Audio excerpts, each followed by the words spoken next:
Sammy. Hi. Welcome to the podcast. Thank you. So it'd be great if you could just set the scene a bit by telling me about yourself and your journey through sport and your many incredible achievements. Yeah. I guess I'll start from the beginning. So Excellent. I'm Sammy. I'm currently a CrossFit athlete, but before that I was a Great Britain gymnast. So I competed for Great Britain in sports acro and tumbling. So I guess going right back from being a child, I didn't have the easiest start to life, so I was born with a heart condition actually. Oh, wow. Where I had to get clearance to even do sport in the end. Really? Yeah. So I started gymnastics because I just couldn't keep still. I think my mum was just fed up and was like, please go and do some sport. So I did swimming and gymnastics at the same time as a youngster, and then had to choose because I needed to take the training a little bit more seriously. And when you let a child choose, I chose gymnastics just because I think I liked being upside down. I started in sports acrobatics, so that's where you work with a partner or in like a trio, a lot of hand balancing, choreographed dancing in between. To set the scene for my gymnastics career, it was all non-Olympic, so the highest level I could take both of my sports was like world and European level. So I first did a world championships at the age of 11 in sports acro. So I did it with another female called Lindsay. She was my base, and I was the one getting thrown around and kind of doing all the handstands and things. So I competed in sports acro until I want to say around 20. What year? I did 2004 till about 2006, 2007. My base, Lindsay, I got a new base called Candice, and she left, and you like left in limbo when you're in a bit of a change. So I tried a bit of tumbling, which is very much like what you see Simone Biles do on floor, is the best way I can describe it. Yeah, it makes me think of Netflix, what was it, Cheer? Cheer, it's very cheerleadery. So we have a 25-metre long track made of like carbon fibre, and you just do flips all the way down, basically. I like to say it's like the 100 metres of gymnastics because it's over in like 10 seconds. It should be in the Olympics, in my opinion, because it's just so good for the average person that doesn't know gymnastics to watch. Yeah. So I switched to tumbling, and it kind of at that point, I mean, I could be corrected now, but at that point it was kind of unheard of to do that. It's quite a switch of discipline. It's very much a total different gymnastics discipline. So when I made that switch, I was kind of told, if you do this, like, you won't compete for Great Britain again. You'll just be okay. This is just a little switch for fun now. And then I did my first Worlds there in 2007, so a year after I started. Oh, wow. So at that point, I was like one of the only people in the UK to compete in two different gymnastics disciplines for Great Britain at like a world level. Yeah. And then I had my biggest stint in tumbling. So I competed for Great Britain from 2007 to 2012. So I went to various world and Europeans. Yeah. And I really really loved tumbling. It was fun. I enjoyed the training. I think I'm just, with my build and things, I'm just made for like fast twitch, fast work. Powerful. Yeah, powerful. That's the way to put it. Yeah, powerful. Went to some wonderful countries that you might not necessarily choose to visit, which is really cool to say that you've done that as a kid. So when I retired from gymnastics, that was in 2012. So in 2012, through an agency, we went and did the opening and closing ceremonies of the Olympics when they're in London. So I came and lived in London, and we were paid performers for that. Right, yeah. So we just got to do flips on like the London Eye, and it was so cool. It was the best experience to be involved in something like that. Yeah. I like to say like London during that summer was just like the best place to be. It was just, I'll always be so fond of their memories. But that year leading into it, I'd been struggling with an ankle injury before the Olympics. So I went to the Olympics with an ankle injury. They had a physio on site that was really helpful. But when I got back, it weren't great, and I needed it kind of fixing. It weren't dealt with in the best way from both sides of it. It was kind of, I went back, I'd not been training. I wanted to get back into training, but I really needed an injury to heal. Yeah. And it was at that point I called gymnastics a day in the end. I needed full ankle reconstruction in the end because it had just been injured so many times through my gymnastics life and never fully healed. And I was in the depths of university. I was like about to go into my second year of uni. It just felt like that was the time to call it. And were you in quite a lot of pain all the time? So much pain. I think when I came back from the Olympics, getting out of bed, I couldn't even put my foot on the ground. I was like, I've got to get this fixed now. And when he did the surgery, he said that my ligaments were just not doing anything because they've just been strained so many times. He always said, you'd wish you'd broken this and just called it and healed it. But we all know ligament damage takes the longest to heal. So at that point, I called it, decided to like get focus on university and just enjoy my life for a little bit. I love gymnastics and it was my life, but that's sometimes the problem. That was your whole life. So it's kind of like learning what your life looks like without that. So I had about 2012 to 2018 where I didn't do anything sporty. This is the part of your story that I find so fascinating, actually. Yeah, I went to a gym, but like, I don't know if you have them down here, like a generic council-run gym that are just in like your local sports centres. And I'd just go like walk uphill on a treadmill or what. I didn't do anything like what I'm doing now or anything like what I used to do. Probably resented gymnastics, which is a shame because it doesn't deserve that. Gymnastics is incredible. The people that do it are incredible. The training is, unless you've been involved, it is, any elite sport is difficult. But I think gymnastics is inherently dangerous as well.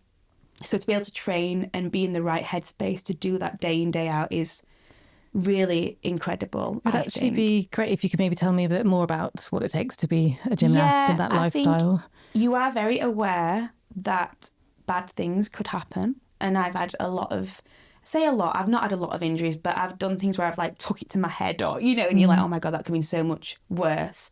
And we recently had Simone who pulled out of the Olympics because she had a twisting block, which to the everyday person, like, you know, crack on, you're at the Olympics, should carry on, but you could actually die doing this sport.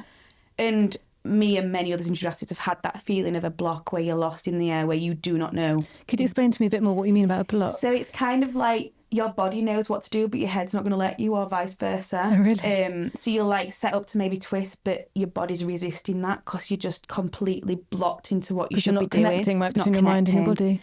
And when you have that moment where you're in the air, but you can't get your body to do what it should be, it's so terrifying. Wow. And when she did that at the Olympics, I remember watching her vault before she pulled out, and I was like, she had no idea where she was. And you could, as a gymnast, you could tell she had no idea. I don't know how she managed to land on her feet. So when that happens, I think you are reminded that what I'm doing is dangerous. So it's not only the physical aspects of training. So for me, gymnastics was very much about practicing your routines, but we did a lot of conditioning, a lot of running, a lot of kind of like plyometric style training. Did a lot of, it might just be not doing your end skill, for example, but just doing like that continual flips down the track, but on repeat until you're really heavily fatigued.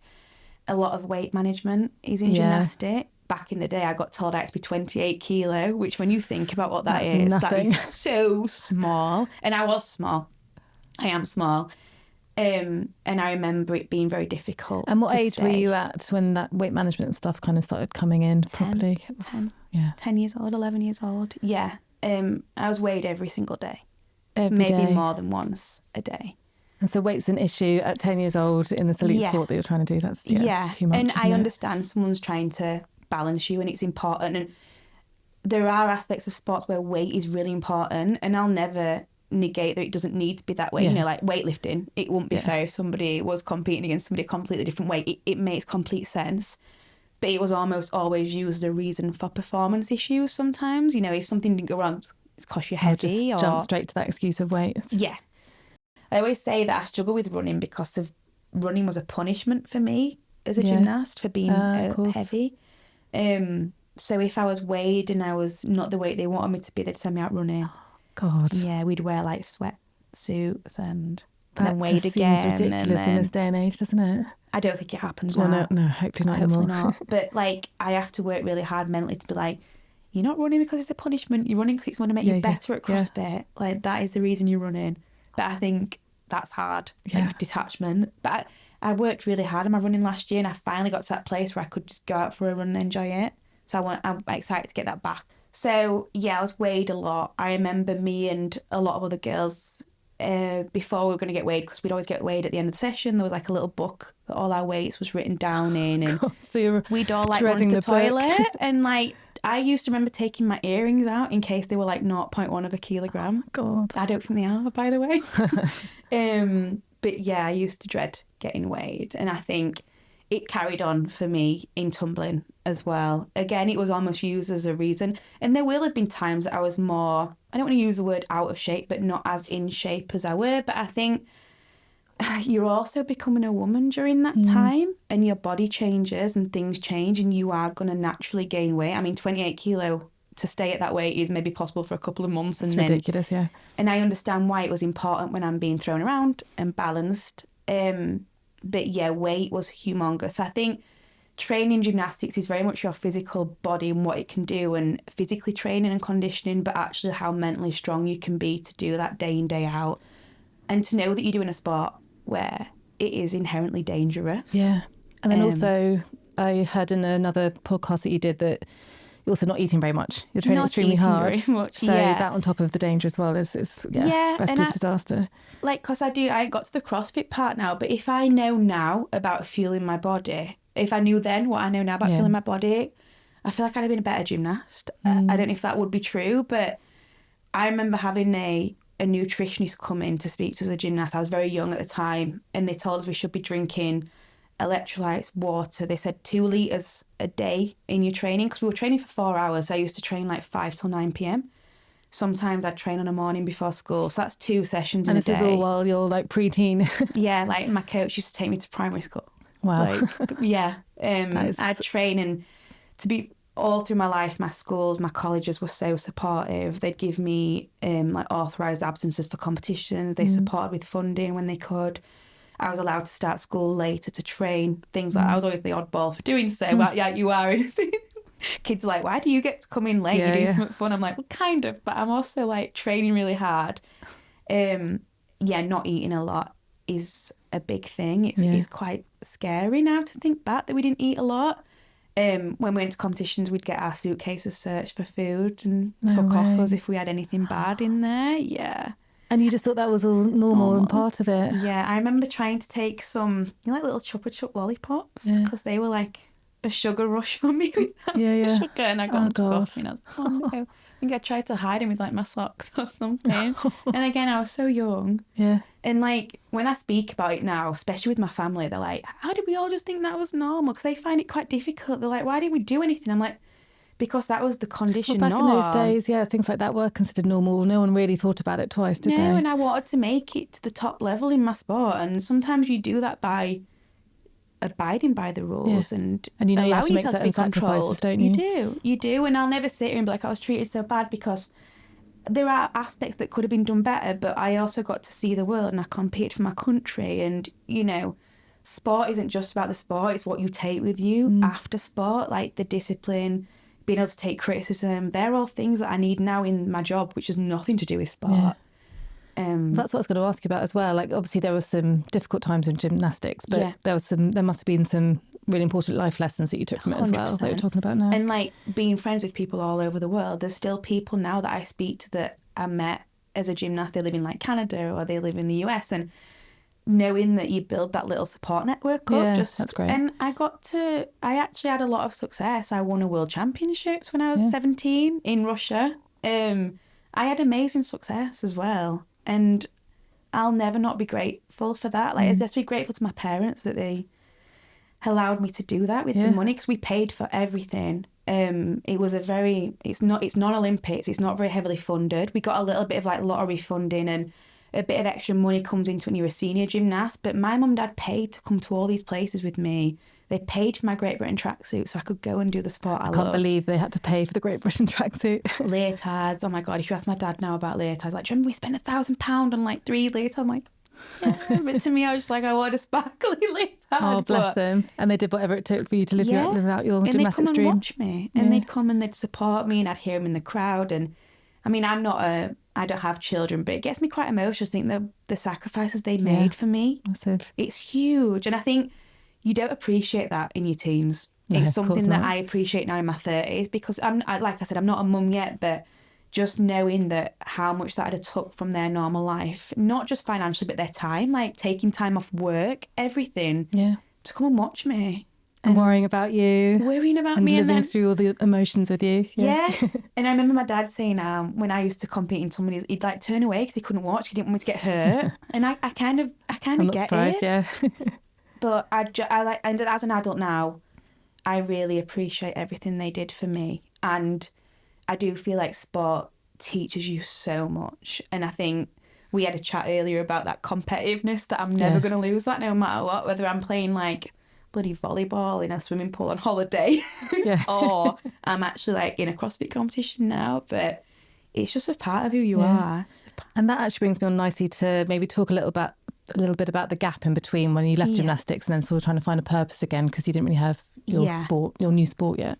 It's so difficult. I think anybody that's ever retired from a sport that's been a huge part of their life will understand that loss of identity. I don't know how to explain it fully, because it's just like having a deep emptiness. I had my degree, which kept me going, and I did like some girls' holidays with like my school girls and things like that. But there's always something missing. It's hard to explain. It's almost like you've had something took away from you with no explanation and no way of recovering that gap. I didn't know what to tie my worth. You almost feel worthless, that, well, what am I without gymnastics? I was always the girl that did gymnastics. You asked anybody at school about, oh, it's her that did gymnastics, you know, and that was what I knew. And I think in a sport like gymnastics, where you train together, you travel together, you go to competitions, everything is wrapped up in that world. I didn't know much else other than that. There's almost a delayed puberty. All of that is very delayed because you're in a whole different world. So when you're thrown back into this real world, you're not behind, but you haven't been living the same way as your friends. You haven't been out drinking every night. As your friends, You're almost catching up. So at 18, it was probably the first time I had free time to do anything. So yeah, it was a very strange period of my life. I struggled to find value in exercise and fitness because of not having an end goal. Whereas when I was a gymnast, I was like aiming for worlds, aiming for Europeans, what's next? I'm always aiming for that next competition or the next skill that I want to learn. And because so much of my mindset was goal orientated, then retire without a real goal in mind, especially on that sense of it, it was very hard to find any drive to even go to a gym and do anything. So yeah, I would say I lost myself, but then I also found myself again, because I finally went back into a gym properly and found a CrossFit gym in around 2018. So that's like a 5-year gap. Yeah, 5 years, where I just had life experience, I guess. Just that's also a good thing as well, isn't it? You've got lived to your life have and felt a bit free of the ties of elite sport. Yeah, nobody controlling you, not having to be anywhere in a certain place. Finished my degree, got a job. Worked full time, and then I've carried on working full time since that. So I don't do anything to do with the sport. I'm in compliance now, so I'm a compliance manager. So I kind of just built my career really in that time as well. So that was your kind of goal that you were focusing on then? Yeah, I didn't see it as a goal at the time, but when I look back, it kind of, I do have a good career now because I focus on my education and because I focus on getting a job after that. But at the time I didn't see it as a goal. I just felt a little bit lost. And did you feel do you think, naturally depressed because you weren't exercising as well? Yeah. And missing like the people I'd spent many years around.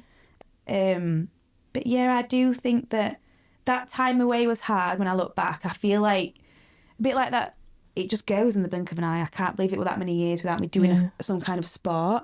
But now I've found what I do now with CrossFit, though I'm not the level in CrossFit that I were as a gymnast. And how did it feel kind of finding a new sport, but then sort of starting at the bottom again and having to learn all these new skills? Yeah, I think no sports person likes being bad at anything. It's so annoying. I hate it when I can't do something. I think that's one of the traits that you get from being an elite sport. But yeah, you are at the beginning again. But it almost gave me something to work for again. So it's like, that is a goal now, that I can learn that skill.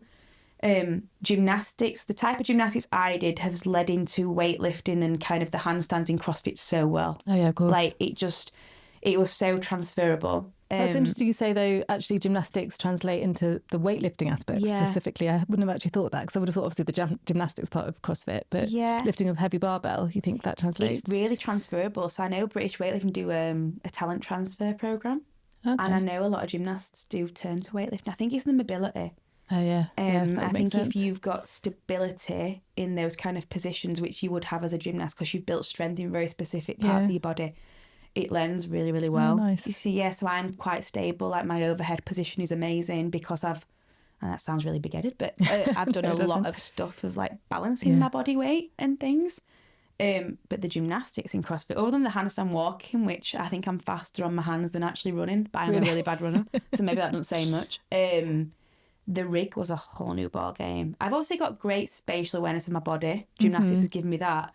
But yeah, I remember ripping my hands all the time, being like, how did the gymnasts do this all the time? Like, what is going on? But I finally got there. But it gave me something to aim for. And I think I like found that bit that I'd been missing again. And like I said, I'm nowhere near at the level of a CrossFit. I call myself an athlete, but I'm like the everyday athlete. And that's how I class myself. You're doing some quite serious competitions, aren't you? Yeah. So you're a bit more than an everyday athlete. I'm not going to CrossFit games, but like I'm doing this around working full time. And when I started CrossFit and I started getting into competitions, I was like, whatever I do now, what I've learned from gymnastics is I will never let the bad outweigh the good, ever. It's enjoyment first. So when I feel like I'm getting a bit too deep, I take a step back and I'm like, no, you do this because this is meant to be fun. It's meant to be something as your relief. It's your hobby. So when do you have to work quite hard to keep on top of that mentally? Yeah, because I can find out if I have one bad session, I'm like, well, it's not that deep. But in my head, I'm like, you should be better than this. But I think that comes from gymnastics, of that you're never good enough in elite sport. Yeah. There's always somebody better than you in no matter what you do in your life, isn't there? Like, you can always want to be like that person. But I always feel like that you're not good enough thing can come back sometimes. I have to work really hard to remind myself that, no, I am good enough, and this is the purpose for me, is because it's my hobby around a very real work, very real responsibilities. It's meant to be because I enjoy being here, and I enjoy being with my friends that are also here. I enjoy competing because doing the stuff we do is a privilege. I know it's so cliche, but it's a privilege. Yeah. Especially if you look back at your whole ankle reconstruction and all that. Like, you can actually now move on your ankle. You can do what you want to do. Move in the way you want to move.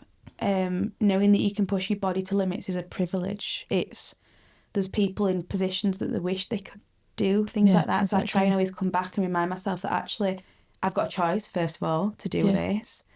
So when I did find CrossFit and I started working towards them skills, I get really annoyed when I can't do something. Even now when they throw a new thing in, I'm like, oh man, I've got to learn that, and I'm going to get really annoyed at myself for weeks. But then the enjoyment after, when you can do it, is such a rush, and I love it. And do you think, just going back to gymnastics again, are there certain parts of that kind of mental things that you've taken through with you to be kind of consistent in your CrossFit training?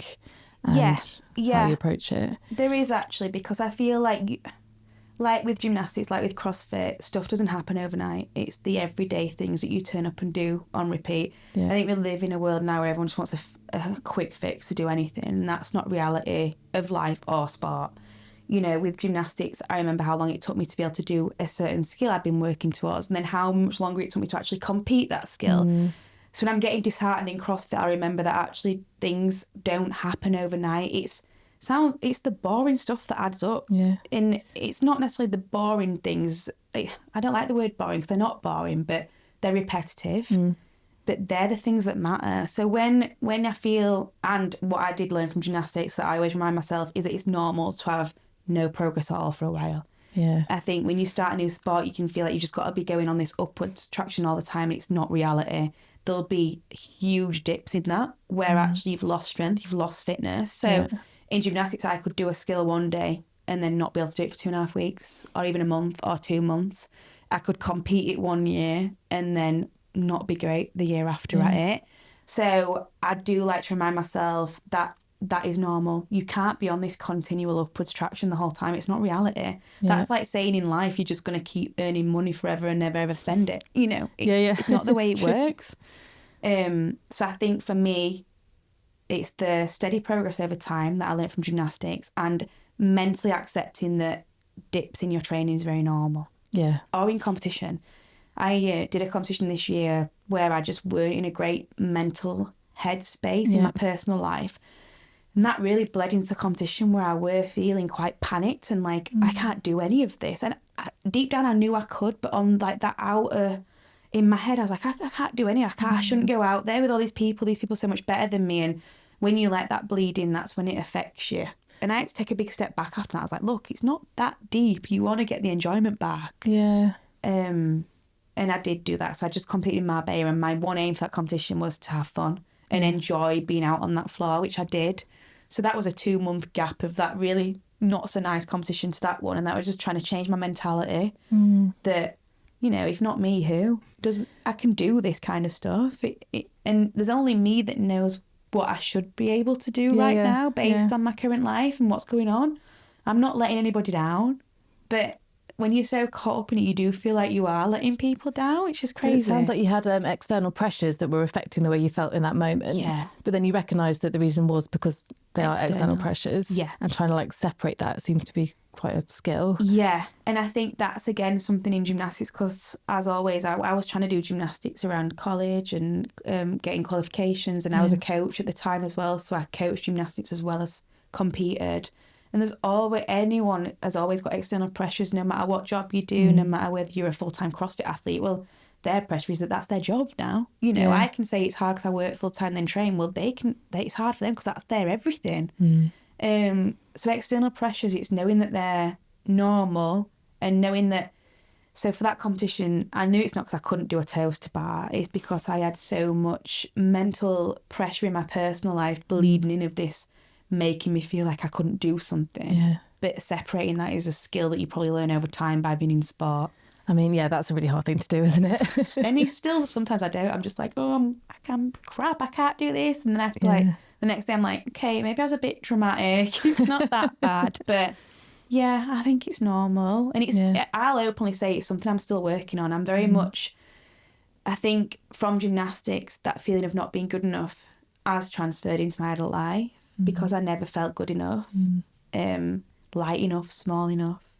But I think you were at such an impressionable age as well when you're doing gymnastics that it would be crazy to think that none of that would have followed you through to later life. And it has. And I'm not positive all the time. There are weeks that I'm like, I'm so bad at this. Why do I even do it? It was pointless. And then I have to really ground myself and come back. And then the weight side of things will always affect me, sadly. I think I don't even like getting weighed at the doctors, which is really such a, like, actually, so I think crazy. a lot of people don't like that, so I don't think that's I'm just like, why are you weighing me today? What are you doing? But yeah, for now, I love CrossFit. I love the variety. I love the training. Love getting to compete with my friends. Yeah. Feeling fit is fun. Like knowing that you're like, sport. Yeah, I have. And I think from the weight side of it, as a woman, I get to go to these competitions where everybody's body is different, but we're all doing unbelievable things with it. Like, what you weigh and what you look like is not what people are focused on. No. And in gymnastics, it kind of was. We could be throwing these amazing skills, but still your weight was really a focus point. To go into a CrossFit environment where that's not what we're looking at is freeing. It's so freeing. And it's almost like a sense of belonging.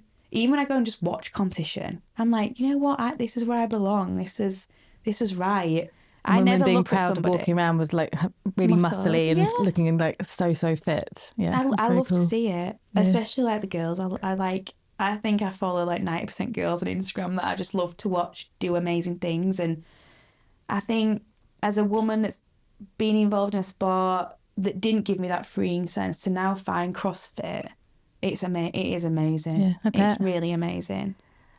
So I'd like to ask you the question that I ask everyone. Okay. When we're talking about CrossFit. Yeah. Do you have any mantras that get you through during a really tough workout? Oh, that's a good one. Don't know about through a tough workout, but as my time in CrossFit, I'm not saying this as like a pick me, but there are people far, far better than me in this sport. And sometimes I get offered these opportunities with like brands and events and things. And I always think, well, why are you asking me and you should be asking someone else? But I always try and tell myself that I am capable and I am capable of doing really hard things is what I remind myself. And I'm not just talking sport, I'm talking in my personal life, coming back from been away from gymnastics. And I am capable of hard things. Even though it feels hard doesn't mean you can't do it. And I always come back to that. And I always think, if I showed you some old videos when I first started CrossFit trying to learn the rig, if not you, who? So I always use I am capable of hard things. And even when I'm going for a job interview, for example, I remind myself that I'm capable of putting myself out there and doing hard things. Yes, it's hard, and to feel like it's hard is okay. But just remember you're capable of doing it. Yeah, and like reminding myself that I'm not doing... CrossFit's not easy. You're meant to be out of breath. It's meant to hurt. So I think if you can accept that and know that it's hurting because that's what it should be like, a little bit like gymnastics, you know, it's hard. It's not a walk in the park. You don't learn something, all of a sudden you're fine with it and you can do it. Yeah. It's something that you repetitively train yourself to do over time, like any sport. I bet you could ask a footballer the same thing, for example. So I remind myself to do hard things, and then when I'm getting opportunities that I often like wonder if I deserve them, I'm like, well, if you know, why not? Yeah. If not you, who? And I always come back to that one where not that I'm undeserving, but I have got a lot of life experience in sport. I'm not necessarily like got to the pinnacle of CrossFit 'cause I've not gone to the games or anything like other people have, but I've got a lot of sporting experience from my past. And I do think the drive and determination is something that I use in my personal life. You know, I love my career. I work really hard. I want to do well. I can take people criticising me. I think that's a huge one. That's a huge skill, yeah. That's a huge one. Like being coachable. Like it's human. It's such a big thing. Like being able to take criticism and be coachable is something that I've took from gymnastics, and I know in work that's never a direct attack on me. It's somebody trying to help me and improve me. Yeah, a really interesting point. I imagine learning to be criticised at the age of 10, 11, 12 in gymnastics that's and you are criticised. Couldn't have been easy. Yeah.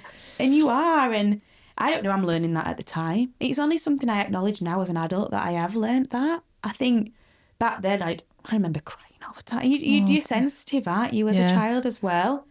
I remember being like called things and names and things like that, and that being really sensitive. And I think I am still a sensitive person. I'm an emotional person, but it's something that I can manage better within myself. Yeah. I just feel things deeply. I think in general, which we all, a lot of us do, and I'm not going to apologise for that. That's just who I am. Yeah. Which is probably why I get a bit upset sometimes at competitions when it's not going the way that I want to. 'Cause I just feel things so deeply, and I just want to be out there and enjoy it. But I was the same as a gymnast. I was very emotional. I'm sure there must have been a lot of you that have got quite emotional. Yeah. Yeah, there's like a group of us that we still like chat now, because obviously the past few years have been difficult for gymnastics. They've gone through a lot of reviews on the way that gymnasts were treated. So we all keep in touch just because we've had a little bit of involvement in that. And have you? Okay. Just wanting to kind of reform the way the sport is for the future generations is really important for me. And do you think it's going in the right way? I hope so.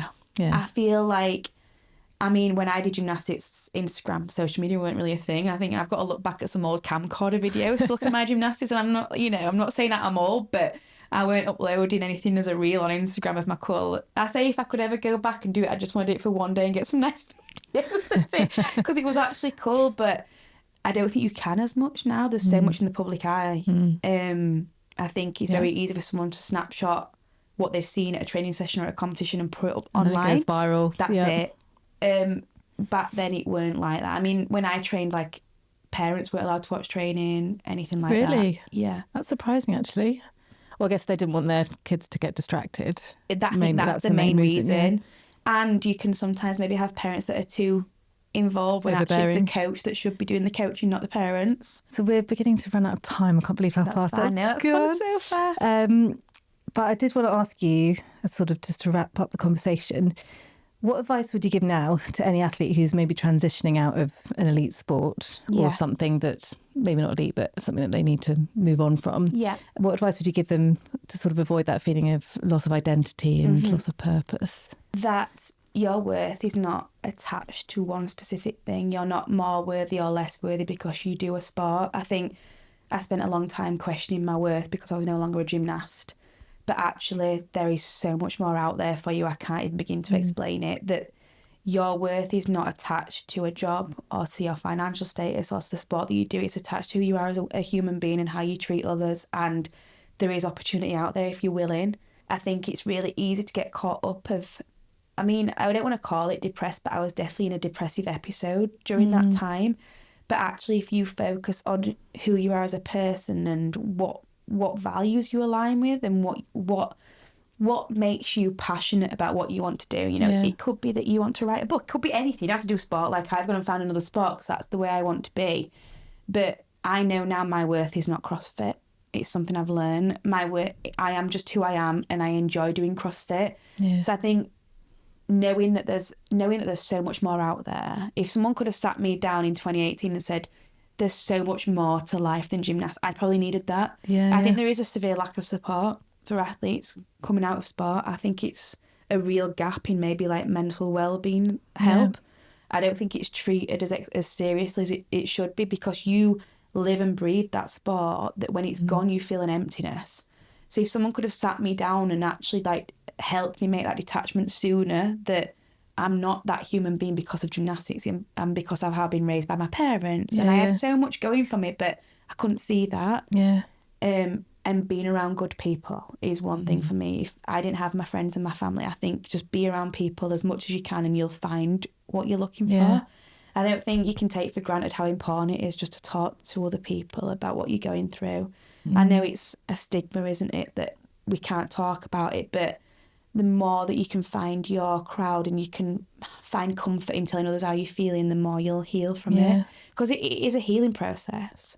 I was just thinking, like, the first week after, quitting isn't the right word, but the first week after deciding to leave a sport, when you're not going training at 5 o'clock in the morning, whatever it is, like, you're kind of sitting around the house going, what do I do now? Literally. And I couldn't walk. I was waiting for ankle surgery. Oh, God, so that on top of it as well. I don't remember loads from that time. I think I actually blocked parts of it out because I was that low. I'm not surprised, But I remember once I'd had my ankle done, just like laid on the sofa with this big cast on, just like, what's happened to me? You know, put the TV in and go, what else? Yeah. But I think if you are leaving a sport or retiring or leaving something that's been a part of your life, I think you're allowed to say, actually, this is really hard. You don't have to pretend that it's not either. I think you almost sort of just accept to move on with life and find the next thing. You don't have to find the next thing immediately either. I think... Don't feel that pressure. Yeah. You can say, you know what, this is really hard. And acknowledging that something's hard almost helps with that process. So I remember back then, I wish I'd have just said, I'm finding this so difficult. But instead, I think I just like lost myself a little bit. But we do go through hard things, and sometimes they have no silver lining at the time. They're just hard, and you've got to move through it. There's not always a answer to everything. It's not, we don't live in a black and white world. We live in a world where some things are crap for a while and then they get better. But for me, if you are struggling, acknowledging that doesn't make you not normal. That is a normal part of the process. It's kind of like, so I want to say this because you're not lost. It's kind of like grieving a part of your life that's gone. It's like going through a breakup, for example. You're grieving the life that you knew and what you thought you would have that's no longer gone. So if you can acknowledge that you find it difficult, you're going to be able to get the support that you might need. I think that's really, really, really good advice. But I'm going to ask you actually one more question just to round us off on a more positive note. I know, I hope I haven't been doom and gloom for you there. No. I think it's really important stuff, and it's really interesting as well. Let's look to the future. Oh, yeah. I want to know what's coming up next for you. Oh, so I'm done for this year, which is nice. So my next thing that I'm aiming for is the Arnold's in March next year. So I'm going to do the Arnold's. The Arnold's, it wasn't here this year, it was here last year. So, and we have the CrossFit Open coming up in February. So that's kind of a benchmark to see you are across the UK, across the world. So I couldn't do it this year because I was in my boot from my ankle. So I'm kind of just excited to see where I'm at. I try and remember with CrossFit, it's me versus me. It's very easy to get caught up in this world of comparing yourself to other people, but you don't know their situations, what responsibilities they have. So I'm excited to see where I'm at compared to like last year and the year before. So I want to give the Open a good go. I want to train without pain. So I'm really going to focus on recovering this injury because I think training without pain, I mean, we're always going to have niggles and little things going on, but I have pushed through a lot of injury this year, and I want to get to a point where, no, there's nothing on my programme that I can't do. I can give everything a good go. So I want to train pain-free, and then I would like to give the CrossFit Open, the Arnold's, like a really good go. I'm going to have to work hard to kind of get my legs back strong. My lifts are probably not where they were, but it's fine. I've been injured and I can acknowledge that. So I'm excited to kind of get back to full strength and then get better, hopefully. But Well, thank you so much for your time today. I feel like I've learned so much about gymnastics, and that's been really fascinating to hear all about. And I hope you do stick to your goal of trying to not work out through horrible injuries, maybe not try and force your body through pain, and hopefully you'll end up being completely pain-free. And I'll be watching you to see how your CrossFit goes as well. So good luck with it all. Thank you so much.